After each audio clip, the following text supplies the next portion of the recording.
Hi, welcome to this part of my Vampire the Masquerade 20th anniversary multi-part review, that is of the core rulebook. This time I'm going to talk about the Malkavians, the Nosferatu, and the Ravnos. This section also disappointed me quite a bit when it comes to the artwork. With the Malkavian, not so much. Let's start with the Malkavian. So, the Malkavian are the most insane of all kindred. They are incurable. All of them are cursed, although some of them consider it a blessing.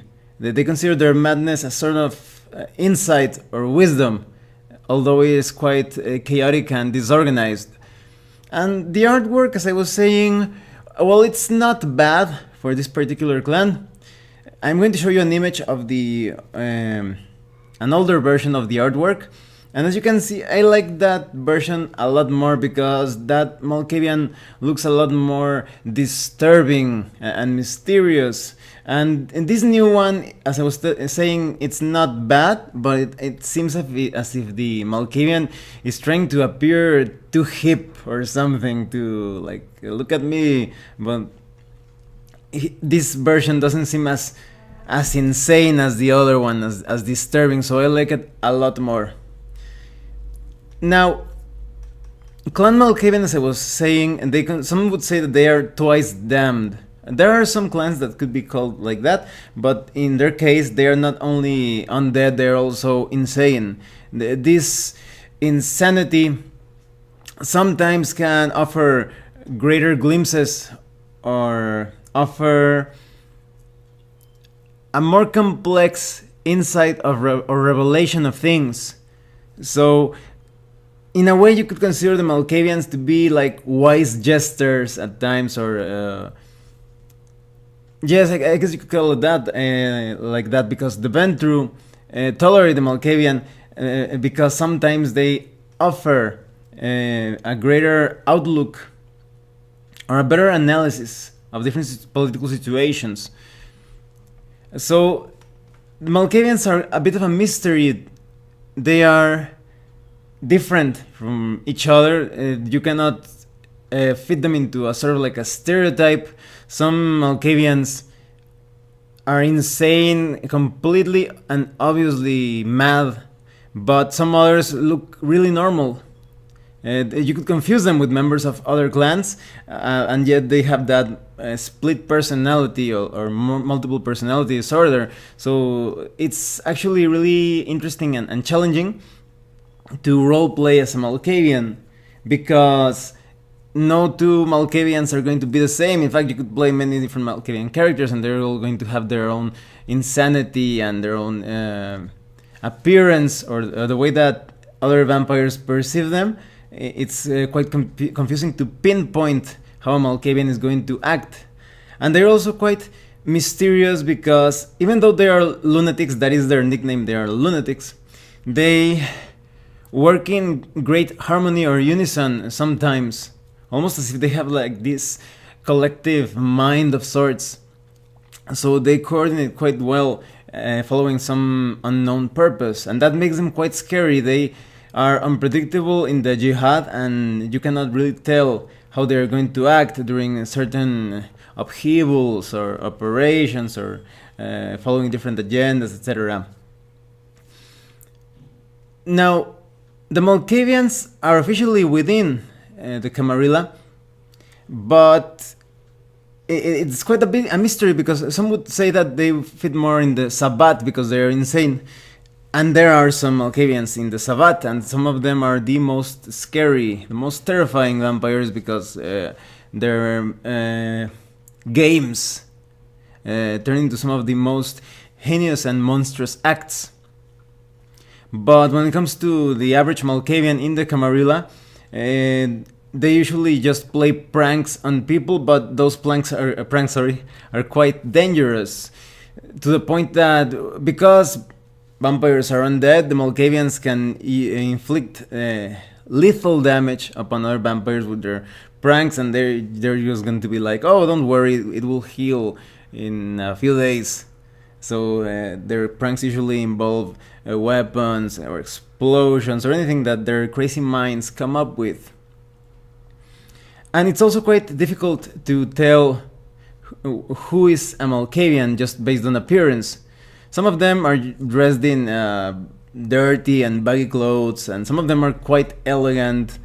So because they are insane, they have so many different let's say aspects to them, or many faces to their appearances.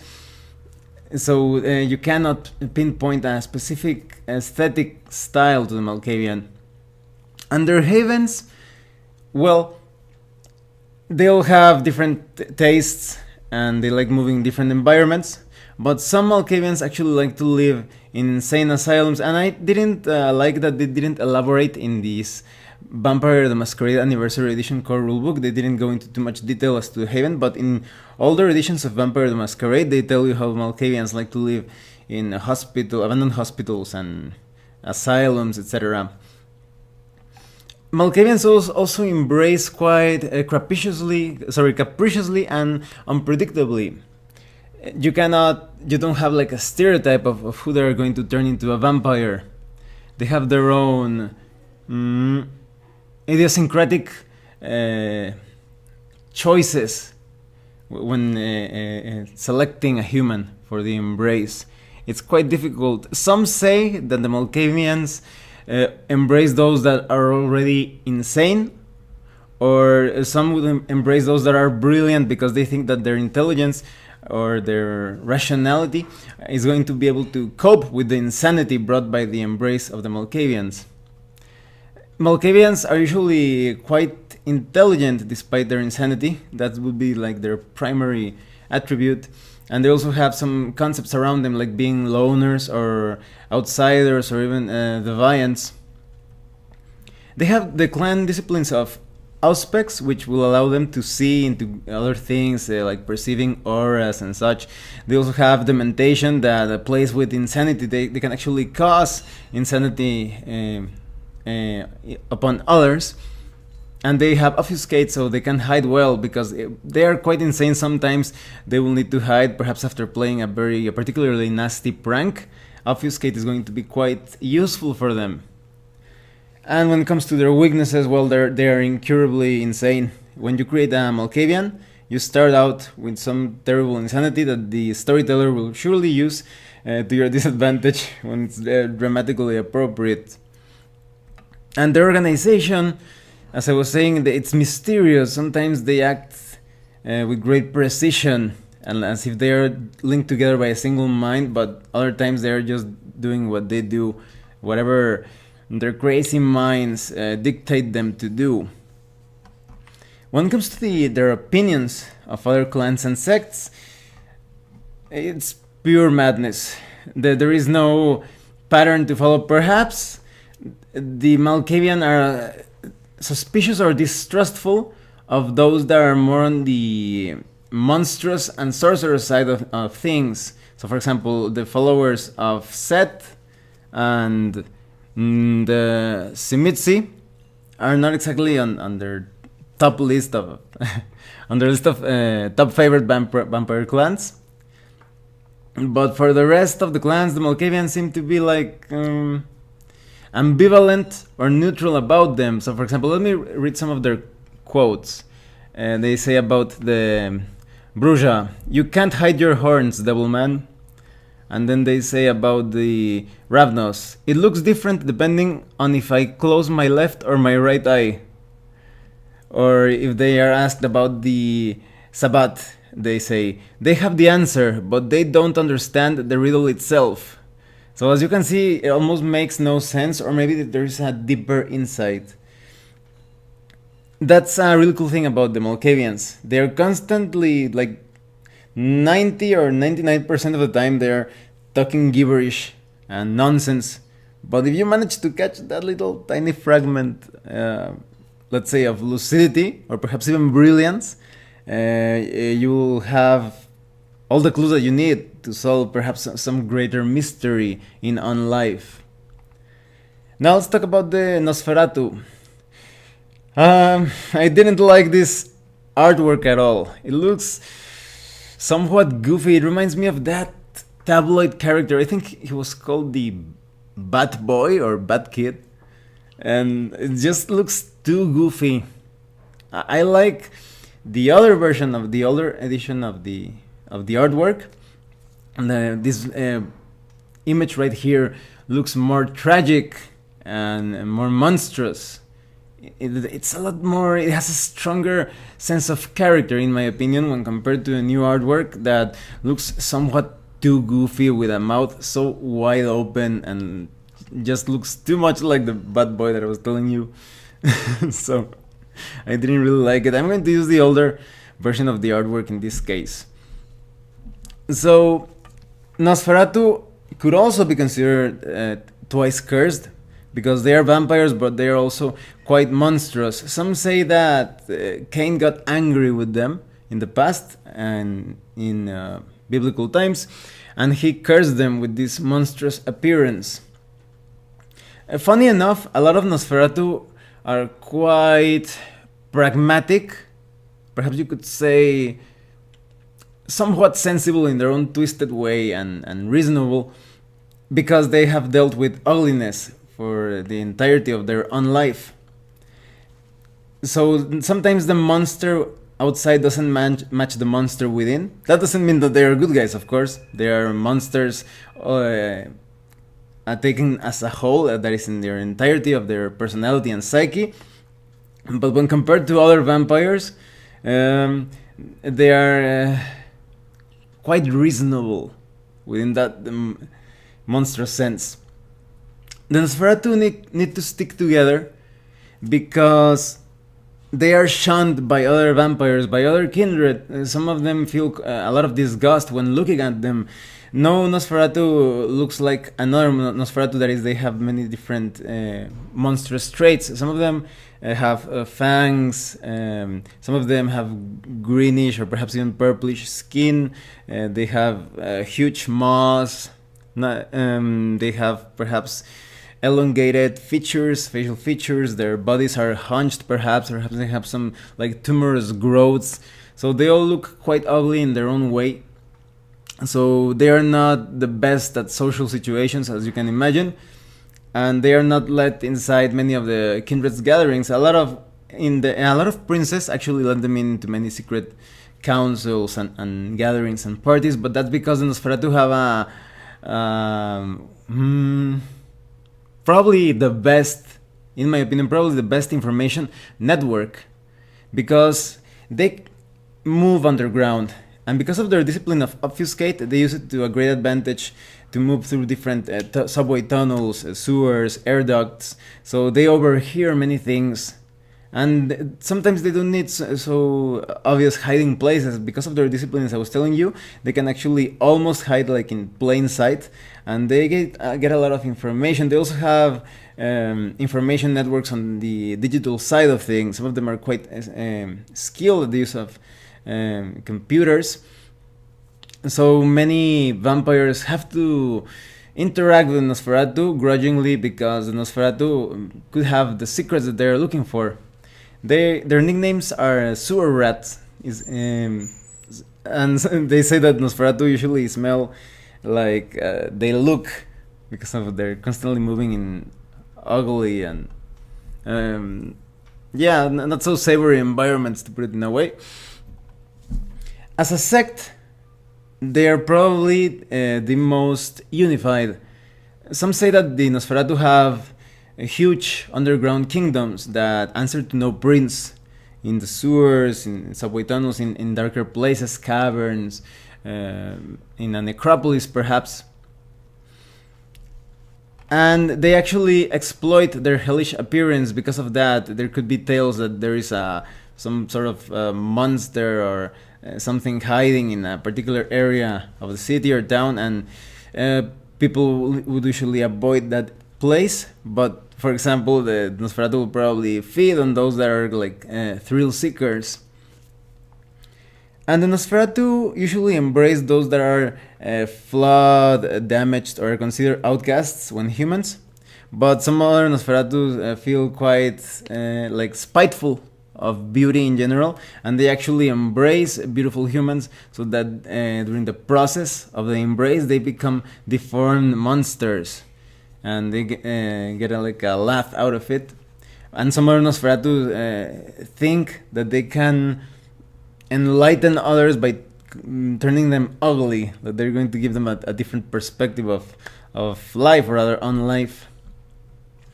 Nosferatu value mental attributes, and of course the social attributes are something that they do not focus on, and they also value physical attributes as well sometimes, but they're more than anything they're focused on being stealthy and intelligent. And their disciplines of obfuscate and potence enhance their survivability. They're quite strong in a fight, perhaps not as good as Gangrel or Bruja, but it depends on how that Nosferatu is built. And the obfuscate discipline, as I was telling you, they allows them to hide better and gain information, but their animalism discipline is also quite useful.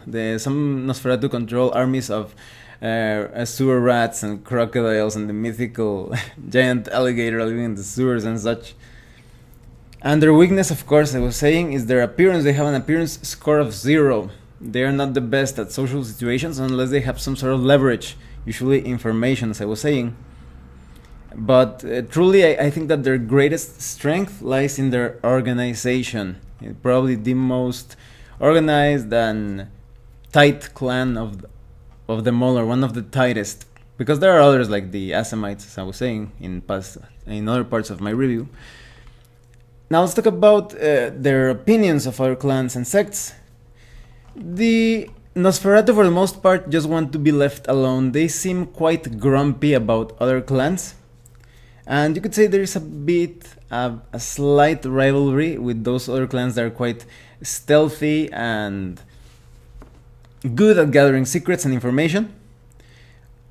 Perhaps the Nosferatu are some of the most pragmatic and level-headed when talking about other clans. Because, for example, when it comes to the Assamite, they say, secrets for amnesty seems like a fair trade. And when they talk about the Gangrel, they say, we have some common ground in being outsiders, but that doesn't mean you shouldn't be careful around them. And when they talk about the Simitzi, they say, I look like this because I have to. These fuckers choose to. That's how nature says, stay away. So that's the Nosferatu attitude, quite pragmatic, as you can see. And when it comes, for example, to their opinion of the Anarchs, they say, sure, I'll buy what you are selling, for tonight at least. Now let's talk about the Ravnos. The Ravnos, they could be the quintessential tricksters in vampire society. You have the followers of Seth and the Giovanni. They could be considered somewhat like that, but the Ravnos specialize on illusion and deceit. I didn't like it that in this version of Vampire the Masquerade, they didn't give you too much information about the shared background with the Gangrel. There is a sort of like enmity, rivalry between the Ravnos and the Gangrel because, as I was saying, sometimes the Gangrel protect gypsies, but the Ravnos actively embrace gypsies, and sometimes they impose upon them. They actually hide amongst gypsies. So the Ravnos and the Gangrel don't get along, but they don't tell you this in this book. They just mention it a little bit, and some could say that the Ravnos actually want to get along with the Gangrel, or maybe it's just some trickery. So the Ravnos, some consider them complete wanderers or vagrants. They're like they fit well into the gypsy stereotype of moving around and tricking people. So within the kindred society, they view them as that particular stereotype, but they allow them to go and stay wherever they please as long as they do not become a great threat, because the Ravnos are also quite, let's say, united as long as they are not fighting against each other, because it's, let's say, They consider it correct to trick one another within the clan. If a Ravnos tricks or cons another member of the Ravnos clan, that's okay. But if someone tries to attack a Ravnos, they join against that common foe outside of the clan. So a lot of princes consider it too bothersome to try to put too many restrictions upon Ravnos, because they know the entire clan can be quite grudgeful, and a clan of illusionists can turn a city into complete chaos. So it's quite difficult to pinpoint the Ravnos ideology. They are just focused on tricking or conning others. They are always fooling other vampires and humans to get whatever the Ravnos is looking for, be it blood, money, information, or some sort of resource. The Ravnos are quite skilled at that. And you could say that that's the entire focus of the clan, of tricking others. Their nickname is Deceivers. Their appearance, they usually look Romani, like from Eastern Europe, but some of the Ravnos also look more like on the Asian side of things. Perhaps also some of the Ravnos look like Indian or Middle Eastern, so it's somewhat difficult again to put them into a particular stereotype. Like in contrast, like with, for example, the Giovanni, they all look Italian, but the Ravnos are not exactly queasy of who they embrace, although they embrace those that cross paths with them, but not following a greater plan. You could say that the Ravnos are quite capricious or particular in who they embrace, and you cannot tell who is going to be their target.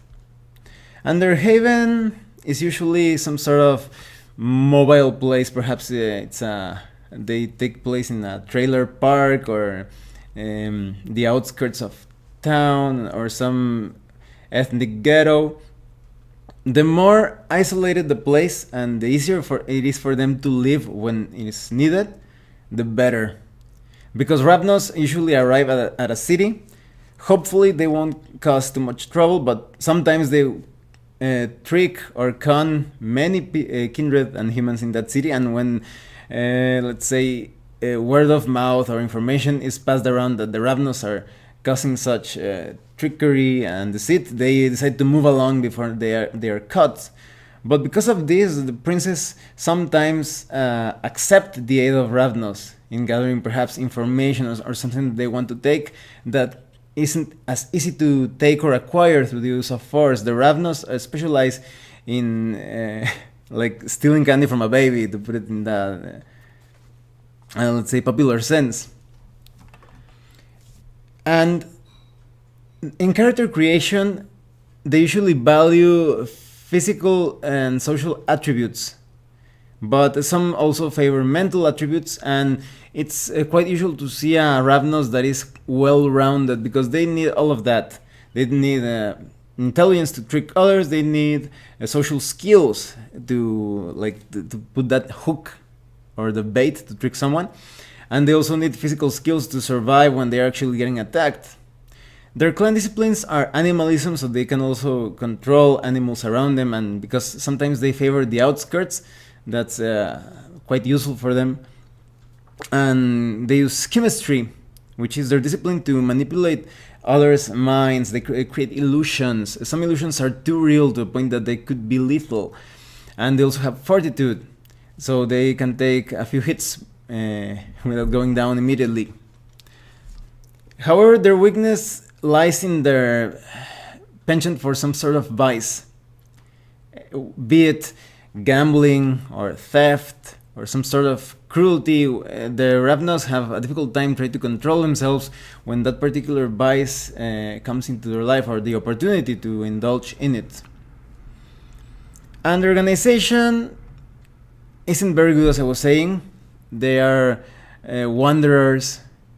They sometimes get many allies that they usually trick into becoming their allies, but they don't have a strong sense of community, unless, as I was saying, unless one member of the clan is threatened. They sometimes become quite united against that outside threat. Oh, one thing that when it comes to the quality of this PDF, I didn't like this line over here. If you can see it, it kind of like divides the text. That looks doesn't look good. Now let's talk about their opinions. What do the Ravnos think of other clans? Well, they don't have high opinions of the other clans. They look at them as if they are potential victims. Perhaps they have a bit of a rivalry slash hatred with other clans that focus again on deceiving and tricking others out of something. So let me read some of the things that a Ravnos member has to say about different clans. Of the followers of Set, they say, "There's no justice. People think we're the demons." I guess you could see that they are trying to trick others, like, oh, the followers are Set are the most evil ones, so that they do not notice the things that the Ravnos are doing. Or when they talk about the Giovanni, they say they are gaudy, vain, and easy marks. Of course, they probably think that about us too, so you can see a sense of rivalry there. And when it comes to, for example, the Toreador, they say, "They love being lied to, but hate it when someone tips them off that you've been lying." So you still get that sense that they're constantly thinking of tricking someone. And of the Camarilla, they say, "All the fancy costumes in the world don't mean you're not stealing or killing every time you feed, you fucking hypocrites." So at least the Ravnos are more honest in their trickery. I guess that's the way they see it. So what do I think of these three clans? I'm actually slightly, not so much, but slightly disappointed that when compared to older editions, they go into deeper detail of each of these clans. Of the Malkavians, I can't believe they took that part, that they actually live in insane asylums sometimes and mental hospitals. That I think that fits very well with the background of the Malkavians. When it comes to Nosferatu, I think they did a good job in this edition of Vampire the Masquerade, in 20th anniversary edition. But when the Ravnos, I still would have preferred if they added a bit more information of their relationship with the Gangrel. In older editions, they, even though brief, they give you like that sense of love and hate relationship. As in love in the part of the Ravnos, they want to trick the Gangrel perhaps, and all the things that the Gangrel protect the gypsies and the Ravnos embrace from the gypsies. But still, they do a pretty good job at representing these clans, and all of these three clans are great for roleplay opportunities. In fact, the Nosferatu clan is one of the favorite clans of Marco from Multiverso Distópico. I'm going to put a link in the description below to his channel. And they have that strong sense of individuality because, for example, in the case of the Nosferatu, all of the Nosferatu are going to be ugly in their own particular ways. And more monstrous, of course. And in the case of the Malkavian, because they are insane, there are so many ways you can roleplay that those different insanities. And the Ravnos, because they're constantly tricking and deceiving others, they're also quite interesting in roleplay situations. So I think these are some of the best clans if you enjoy trying to, let's say, represent the identity of unusual vampires within the Jihad. Well, thanks for watching this part of my review. If you have any comments or questions, please let me know. See you later.